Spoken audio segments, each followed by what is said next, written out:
هنتكلم مع بعض في اهم 10 اسباب من اصل 20 سبب لمشاريع بتفشل في اول سنه، وده مش كلامي، ده كلام الانتربرينور ماجازين. اول سبب 42% من المشاريع بتفشل بسبب ان السوق مش محتاج المنتج او الخدمه اللي حضرتك بتقدمهم. تاني حاجه 23% ران اوت اوف كاش، مش ان هو ما كانش معاه فلوس، هو كان معاه فلوس وصرفها غلط. تالت حاجه ما اخترتش التيم المناسب، وزي ما قلت لكم ان اصعب حاجه في المشاريع اداره النفوس، كلكم راع وكل مسؤول عن رعيته. الحاجه الرابعه 19% من المشاريع جيت اوت اوف كومبيتيشن. ليه بقى جيت اوت اوف كومبيتيشن؟ عشان انت شايف ان انت اجمد واحد في الدنيا، ما بتبصش اصلا للمنافس سعره قد ايه. الحاجه ال 18% بسبب البرايسنج والكوست ايشو، ان انت ما عرفتش تعمل برايسنج مناسب وفي نفس الوقت عندك مشكله في تكاليفك. 17% المنتج مش فريندلي، انا مش حابه، نتيجه ان انت بتقدم كواليتي وحشه او عامل ماركتنج استراتيجي غلط او حاطط اويرنس غلط، ففي الاخر اقول لك شكرا مش عايز المنتج.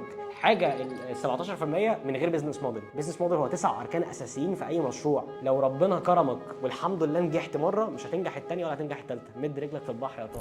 الحاجه قبل الاخيره 14% بول ماركتنج. الماركت هو المنتج الصح للشخص المناسب في المكان المناسب بالسعر المناسب بالوقت المناسب، ده الماركتنج. لوز الفوكس من اكتر الحاجات اللي بتؤدي لفشل مشروع. لازم تركز على منتج واحد، هو ده اللي بتنزل بتلم تقش كل حاجه. 8% من المشاريع بتفشل بسبب ايه بقى؟ نتورك.